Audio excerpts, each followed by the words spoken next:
حضرت بہاؤالدین زکریا ملتانی رحمۃ اللہ علیہ اور بابا فرید الدین گنج شکر رحمۃ اللہ علیہ ایک زمانے میں ہوئے۔ ملتان کا ایک شخص حضرت بہاؤالدین زکریا ملتانی کے پاس مرید ہونے آ گیا، مرید ہونے آیا۔ حضرت اس کو کونے میں لے گئے اور لے جا کے کہنے لگے تو ملتان کا رہنے والا ہے تو میں اپنے شہر والوں کے ساتھ دھوکہ نہیں کرتا، یہ میرے پاس لوگ مرید ہونے آئے ہیں، یہ کوئی کہیں سے آیا ہے کوئی کہیں سے آیا، تو میرے شہر کا ہے، میں کوئی پیر شیر نہیں، میں دکاندار ہوں، جیبیں ٹٹولتا ہوں لوگوں کی، میں دھوکہ دیتا ہوں، تجھے بچانا چاہتا ہوں، تو اس طرح کر کہیں اور چلا جا۔ اس نے کہا حضور مشورہ دے کہاں جاؤں؟ کہنے لگے پاک پتن میں چلا جا، فرید الدین بہت بڑا فقیر ہے، بڑا فقیر ہے۔ وہ شخص کہتا ہے گھوڑے پہ بیٹھا، میلوں کا سفر تھا، ملتان سے پاک پتن شریف پہنچا، بابا صاحب کی خدمت میں حضور مرید ہونا ہے، کہاں سے آئے ہو؟ کہا ملتان شریف سے۔ کہنے لگے وہاں فقر کا دریا بہ رہا تھا تو نہر کے پاس آ گیا ہے، فقر کا دریا بہ رہا تھا تو نہر کے پاس آ گیا ہے۔ اور رونے لگا، کہنے لگا بابا مجھے کیا پتا نہر کون سی ہے دریا کون سا ہے، وہ تیرے پاس بھیجتا ہے تو اس کے پاس بھیجتا ہے۔ میرے بھائی پرانے لوگوں کو تو اپنے اندر کوتاہی نظر آتی تھی، سامنے والے کے اندر خوبی دکھائی دیتی۔ میں بن کے بیٹھ گیا ہوں کہ میں ہی صحیح ہوں، بس میں ہی صحیح ہوں، اپنے زاویہ نگاہ سے سوچتے ہو، اپنا ہم نے طرز خیال بنا لیا۔ سوچ کی صفائی، سوچ کی پاکیزگی۔ حضرت بابا فرید الدین گنج شکر رحمت اللہ تعالی علیہ کی اماں کہتی ہیں جب میرا بیٹا پیدا ہونے والا تھا تو میں رب کی بارگاہ میں دعا کرتی تھی، اللہ اگر تو مجھے بیٹا دے تو اس طرح کا دینا بیٹا میرا ہو پر بندہ تیرا ہو، اے اللہ اگر بیٹا دینا تو اس طرح کا دینا، میرے اللہ اس طرح کی مجھے اولاد دینا کہ دودھ وہ میری چھاتی سے پیے پر شکر تیرا ادا کرے، اے اللہ اگر بیٹا دینا تو اس طرح کا دینا کہ قوت روٹی روزی وہ زمین پہ کھائے لیکن اسی زمین پر وہ تیرے دین کا سپاہی بھی بنے، وہ مجاہد فی سبیل اللہ بھی بنے۔ حضرت بابا صاحب کہتے ہیں مجھے شکر پسند تھی، اماں بڑے جتن کرتی ہے بیٹے کے لیے، بڑا کچھ کرتی ہے، اور بیٹے روٹی ٹائم پہ کھانا اولاد کا، کہتے ہیں مجھے شکر پسند تھی۔ میری اماں سردیوں کے ٹھنڈے موسم میں اٹھ کے میرے لیے پانی بھی گرم کرتی، مصلی بھی بچھاتی، اور پھر ایک پڑیا شکر کی بنا کے میرے مصلی کے نیچے بھی رکھتی، کہتی بیٹا نماز پڑھے تو اللہ شکر دیتا ہے۔ آپ فرماتے ہیں میں روز نماز کی 5 نمازوں کے وقت مصلی اٹھاتا تو پڑیا شکر کی ملتی۔ سکول اور مدرسے کے میں اپنے کلاس فیلو کو بھی کہتا نماز پڑھو بڑی پیاری شکر ملتی ہے، کہتے ہیں میں روز شکر کھاتا۔ ایک سویرے فجر کی نماز میں اماں نے وضو تو کرایا، مصلی بھی بچھایا، پر دیہات کی وہ ساتھی بیوی جس کا سارا کام خلوص میں مبنی تھا، جو آکسفورڈ سے پڑھی ہوئی تو نہیں تھی لیکن آداب ممتا اسے سارے آتے تھے، جو کسی یونیورسٹی کی سند یافتہ تو نہیں تھی لیکن بیٹے کے ساتھ کس طرح کا رویہ اختیار کرنا یہ سارا اسے پتا تھا۔ کہتے ہیں سادی اماں نے سارے کام کیے لیکن شکر رکھنا بھول گئی۔ بابا صاحب کہتے ہیں میں نماز پڑھنے لگا تو اماں نے یہ بھی بتایا تھا کہ نمازی کے آگے سے نہیں گزرتے، نمازی کے آگے نہیں ہوتے۔ اب اماں کہتی ہے میں مجبور ہوں، درس بھی میں نے دیا ہے، بھول گئی ہوں، اب شکر رکھنے جاؤں گی تو پردہ کھل جائے گا۔ ایک کونے میں لگ کے ماں روئی، بیٹے کی شفا کے لیے نہیں، بیٹے کی نوکری کے لیے نہیں، بیٹے کے اچھے مستقبل کے لیے نہیں، ماں روئی آنسو بہے تو کہتی کیا ہے، اے اللہ میں اسے اپنے آگے جھکانے کو جتن تھوڑی کرتی تھی، تیرا بنانے کے جتن کرتی تھی، اے اللہ مہربانی فرما میری پردے داری کر، اگر راز کھل گیا تو میرا فرید نماز نہ چھوڑ جائے۔ بابا صاحب کہتے ہیں اماں تڑپتی رہی اور میں نے نماز پڑھ کے مصلی اٹھایا، پہلے پڑیا ہوتی تھی اب تو پورا دریا شکر کا بہ رہا ہے۔ فرماتے ہیں میں نے وہ اٹھائی شکر کھائی اور میں نے چیخ کے کہا اماں جلدی آج بڑی لذیذ ہے، آج شکر کوئی انوکھی ہے، اور آج تو کمال شکر دی ہے میرے اللہ نے، ایک پڑیا کی جگہ پورا دریا بہ رہا ہے۔ بابا صاحب رحمت اللہ علیہ فرماتے ہیں میری اماں آئی اور میری اماں نے بازو کھولے تو ماں کی ممتا بتاتی ہے کہ اللہ کی رحمت کس طرح کی ہوتی ہے۔ کہتے میں نے اماں کے سینے سے لگا تو اماں رو کے کہنے لگی بیٹے پہلے میں شکر دیتی تھی، آج شکر بنانے والے نے شکر عطا فرمائی ہے۔ ساری زندگی پیشانی سے سجدے کا نور نہیں گیا، ساری زندگی وہ لذت عبادت نہیں گئی، اس لیے کہ استاد نے ڈنڈے سے نمازی نہیں بنایا تھا، اس لیے کہ پیر صاحب نے یہ کہا کہ نمازی نہیں بنایا تھا کہ نماز پڑھو گے تو روٹی میں برکت ہو جائے گی، اس لیے کہ علامہ صاحب کا وہ بات سن کے ہم نمازی نہیں بنے تھے کہ اس نماز میں بتایا جاتا ہے کہ بیماریاں ختم ہو جائیں گی نماز پڑھنے سے. اماں نے رب سے جوڑنے کے لیے نمازی بنایا تھا. ساری زندگی بابا صاحب کہتے رہے اٹھ فریدا ستیا چاڑو دے مسیح, چلو اٹھ فریدا ستیا چاڑو دے مسیح, او تو ستا ہے رب جاگدا تیری ڈاڈے نال پرید. ساری زندگی نماز کی ٹریننگ دینا, اپنے بچوں کو اپنے رب سے جوڑنا, اپنے بچوں کو اللہ کے ساتھ ان کا تعلق بنانا, ان کو رب والا بنانا, انہیں رسول پاک کا غلام بنانا, یہ ڈیوٹی ہے ماں باپ کی. ایک بہت بڑے محدث ہیں, اتنے بڑے محدث ہیں کہ میرے نبی کریم کی مسجد نبوی میں وہ حدیث کے استاد رہے. حضرت ربیعہ بن عبد الرحمن نبی پاک کی مسجد نبوی میں حدیث کے استاد ہیں. اور حضرت حسن بصری جو جناب علی کے شاگرد ہے وہ بھی حضرت ربیعہ کے شاگرد ہوئے. حضرت امام مالک جو 70 سال تک مدینہ اور مکہ میں حدیث پڑھاتے رہے وہ بھی حضرت ربیعہ کے شاگرد ہیں. ان کے والد کا نام تھا عبد الرحمن فروغ. تاریخ بغداد میں لکھا ہے کہ بنو امیہ کے دور میں تابعین کے زمانے میں جناب عبد الرحمن بن فروغ گھر سے چلے گئے. ایک روایت ہے بچہ چھوٹا تھا, ایک روایت ہے بچہ ابھی ماں کے پیٹ میں تھا, جہاد کرنے چلے گئے. اس دور میں یہ جہاد ہوتا تھا کہ ایک علاقہ فتح کیا تو مسلمان اگلے علاقے میں چلے گئے, اگلا فتح کیا تو اگلے علاقے, ایک کے بعد دوسرے لوگ پلٹ کے نہیں آتے تھے. حضرت عبد الرحمن گئے 30,000 دینار بیوی کو دے گئے, کہنے لگے سنبھال کے رکھنا. اور جہاد کرنے نکلے تو 27 سال تک گاڑی نہیں آئی, اور 27 سال کے بعد آئے تو حضرت ربیعہ محدث بن چکے ہیں, مسجد نبوی میں حدیث کے استاد ہیں, بیٹا بہت بڑا شیخ بن گیا. واپس آئے, ہاتھ میں نیزہ ہے, کالی داڑھی تھی ساری سفید ہو گئی, وجود بڑا تگڑا تھا, کمزوری آ گئی. آئے, نیزہ پکڑا ہوا ہے, گھوڑے پہ بیٹھے ہیں, مدینہ منورہ میں گھر ہے, دروازے پہ دستک دی. حضرت ربیعہ نے دروازہ کھولا, اندر داخل ہونے لگے تو کہنے لگے بابا تو کدھر گھستا آ رہا, کدھر؟ اس نے کہا تو پیچھے ہٹ, میرے مکان پہ کب سے قبضہ کر کے بیٹھا ہے. بات تیز ہونے لگی, آواز تھوڑی بزرگوں کی بلند ہونے لگی تو اندر سے زوجہ نے سن لیا, اور دروازے کی اوٹ سے دیکھنے لگی تو پہچان گئی. کہنے لگی ربیعہ پیچھے ہٹ جا, یہ کوئی غیر نہیں ہے, تیرے والد گرامی ہے, یہ تیرے والد ہیں. اندر آئے, باپ بیٹا ملے, عصر کی نماز کا وقت ہو گیا, بڑا روئے. 27 سال کے بعد باپ لوٹا, 27 سال کے بعد بڑے روئے. نماز کا وقت ہوا تو حضرت ربیعہ جلدی سے وضو کیا, مسجد نبوی شریف چلے گئے. جناب عبد الرحمن فروغ نے بھی کھانا وانا کھانا تھا, کھانا کھانے بیٹھے تو حکم دیکھے شوہر کیا کرتا ہے. یہ نہیں پوچھا کہ 27 سال حال کیا رہا. پوچھنے لگے میں تجھے 30,000 دینار دے گیا تھا, وہ کدھر ہے؟ تو زوجہ کہنے لگی کھانا کھا لو, عصر کی نماز پڑھ کے آؤ, پھر بتاتی ہوں پیسے کہاں ہیں. آپ کی رقم بڑی اچھی جگہ پہ محفوظ ہے.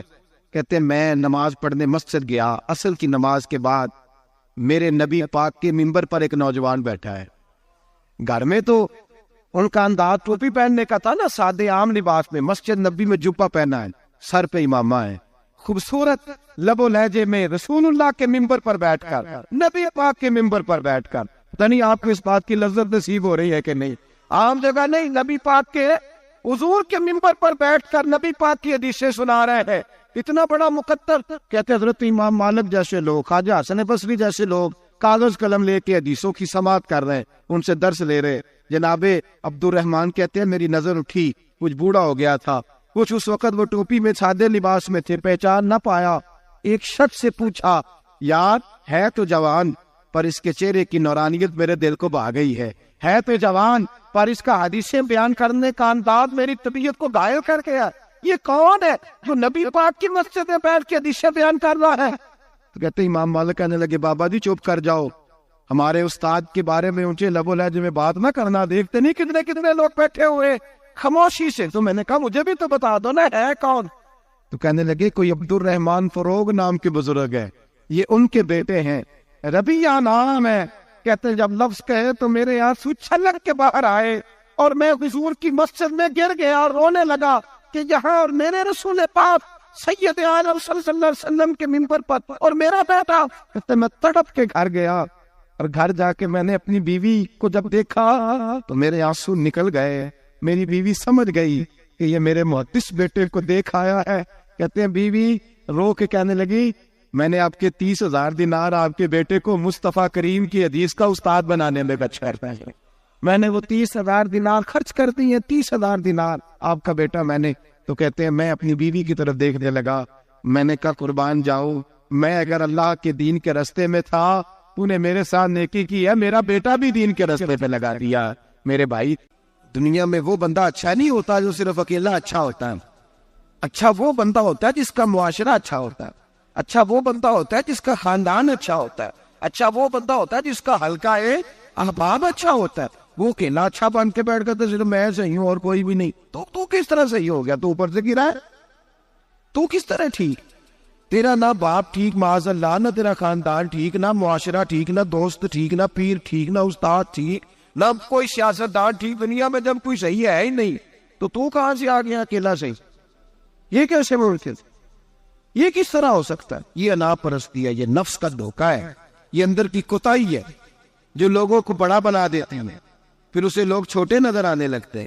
یاد رکھے میرے نبی کریم سید عالم نور مجسم علیہ السلام نے خوبصورت سوچ, اچھی سوچ, پاکیزہ سوچ, صاف ستھری سوچ دی. حضرت زید بن حارثہ فرماتے ہیں طائف کے لوگوں نے میرے نبی پاک کو پتھر مارے, لہو لہان کر دیا.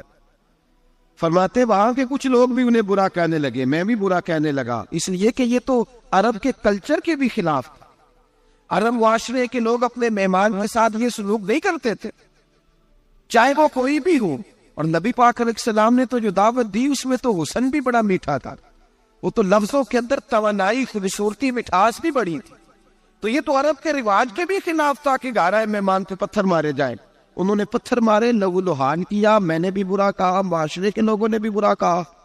اور فرمانے لگے پھر کمال ہو گیا, حضرت جبریل بھی حاضر خدمت ہوئے اور عرض کرنے لگے یا رسول اللہ صلی اللہ علیہ وسلم, رب فرماتا ہے کہ جبریل جاؤ اور میرے نبی سے جا کے اجازت لو, اگر میرے رسول اجازت دیں تو انہیں مسل کے رکھ دے, انہیں دو پہاڑوں کے درمیان انہیں مسل کے رکھ دو, مسل کے.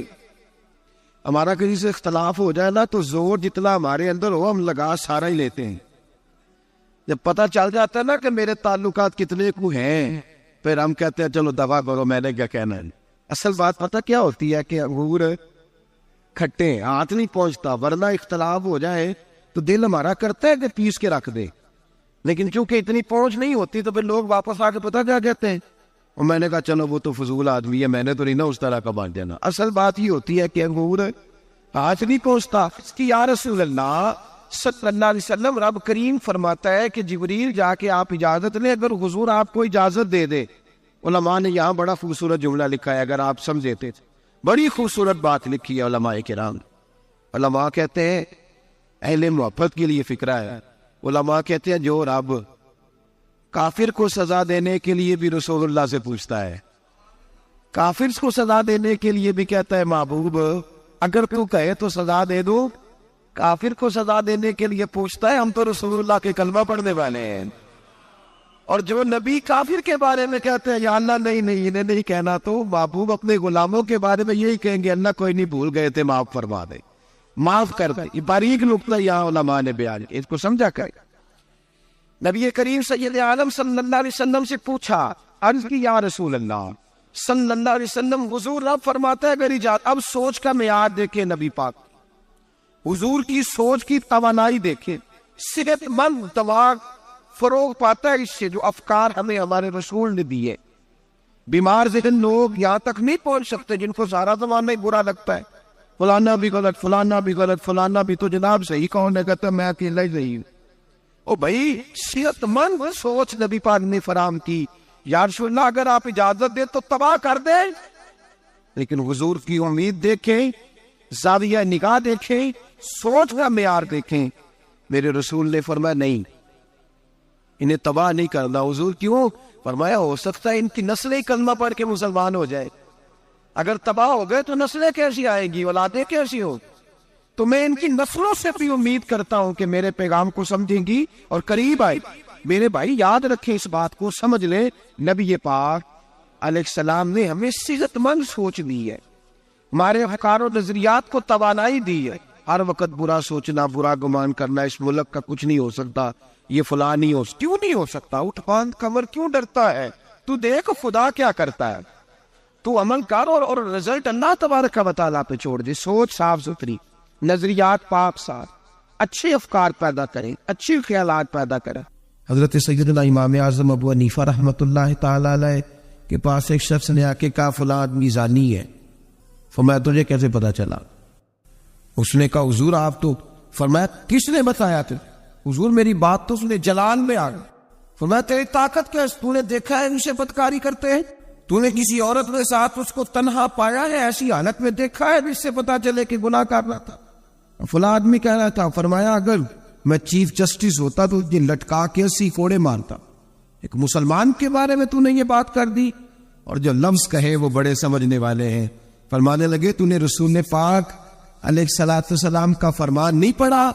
میرے نبی پاک نے فرمایا جس نے میرے مومن کو دکھ دیا اس نے تو مجھے دکھ دیا ہے. اور میں تو میرے رسول کو تکلیف دیتا ہے مسلمان کا عیب بیان کر کے. تجھے خیال نہیں آتا؟ تو سمجھتا نہیں بات کو؟ من اذا مسلما فقد اذانی. حضور نے فرمایا جس نے مسلمان کو تکلیف دی اس نے مجھے تکلیف دی ہے. لوگ عیب جوئی اور عیب گوئی کا فریضہ اور ڈھونکتے پھرتے ٹٹولتے پھرتے. اور بھائی مکھیاں دو قسم کی ہوتی ہیں. ایک شہد کی مکھی ہوتی ہے, جب بھی بیٹھتی ہے پھول پہ بیٹھتی ہے, اور جب اگلتی ہے پھر شہد ہی اگلتی ہے. ایک مکھی ہوتی ہے جو بیٹھتی بھی گند پہ ہے, اور جہاں بیٹھتی ہے وہاں گند ہی چھوڑ کے اٹھتی ہے. کردار ایسا اپنائے, اپنی سوچ کو تفکرات کو اس طرح کا بنائے کہ آپ کے ذہن اچھائی کو قبول کرے. آپ جب سامنے والے کو دیکھیں تو آپ کو اچھائیاں نظر آئیں, اچھائیاں. اور جب آپ بیان کریں تو پھر بھی آپ کی زبان سے اچھائیاں نکلے, اچھائیاں نکلے. ذہن سازی کرے, اپنے آپ کو سمجھائے. کسی دانشور نے کہا, ایک شخص مجھے کہنے لگا لوگوں کے چہروں پہ گرد پڑ گئی ہے. فلاں کے چہرے پہ گرد تھی, فلاں کے چہرے پہ بھی گرد تھی, فلاں کے چہرے پہ بھی گرد تھی. اس نے مجھے کئی لوگ گنوائے تو میں ہنسنے لگا. کہنے لگا کیوں ہنستا ہے؟ کہتے میں نے اس کی اینک اتاری, ٹیشو پیپر کے ساتھ صاف کر دی. میں نے کہا بندوں کے چہرے ٹھیک ہے, تیری اینک پہ گرد پڑی ہوئی ہے. ادھر بھی تھوڑی توجہ کر لیتا تو اتنے لوگوں پہ الزام تو نہ لگاتا. حضرت میاں صاحب بول پڑے, کہنے لگے برا بندہ میں لپن ٹریا, جاگتے ملیا نہ کوئی. برا بندہ میں, میاں صاحب کی بات ہے میری آپ کی نہیں. سانو تے 70-16 بجے دیہڑی دا. میاں صاحب کہتے میں برا بندہ میں لپن ٹریا تے جاگتے تھا ہی کوئی نہیں کہ ملا ہی نہیں. کہتے مجھے نہیں ملا, مجھے نہیں. سمجھ لیں بات, بزرگوں کے افکار کو سمجھے. کہتے مجھے ملا اس لیے کہ میری سوچ ہی بڑی اچھی تھی, جو مجھے ملتا میں اس کے اندر اچھائیاں پیدا کر لیتا. مجھے نہیں ملا, یہ نہیں کہ بندہ تھا نہیں, مجھے نہیں ملا اس لیے کہ میری سوچ ہی نہیں تھی. وہ ہے نا کہاں سے لاؤں جس میں لوگوں کے عیب نظر آئے. برے بندے نو میں لپن ٹریا تے جاگتے ملیا نہ کوئی, تے اپنے اندر چاہتی پائی تے میں تھوں برا نہ کوئی. اپنے اندر چاہتی پائی تے میں تھوں. مجھے سمجھ آئی من عرف نفسہ فقد عرف ربہ, من عرف نفسہ فقد عرف ربہ. جو اپنے آپ کو پہچان گیا وہ اپنے رب کو. یہاں تو الزام تراشی ہے, الزام تراشی. سب نے مفسرین نے اپنی اپنی بات لکھی. میرے استاذ گرامی یہاں فرمایا کرتے تھے, بھائی اگر تو دنیا میں اپنے بیٹے کو دھوپ میں بیٹھا دیکھے تو تیرا دل پھٹ جاتا ہے. یہ دھوپ میں کیوں بیٹھا ہے؟ اس کو شرک سے بچا, شرک اکبر سے بھی بچا, اصغر سے بھی بچا, خفی اور جلی دونوں قسم کے شرک سے بچا. دنیا میں تیرا بیٹا دھوپ میں ہو تجھ سے برداشت نہیں ہوتا, بتا اگر تیرا بیٹا جہنم میں گیا تو تجھے کیسے برداشت ہوگا؟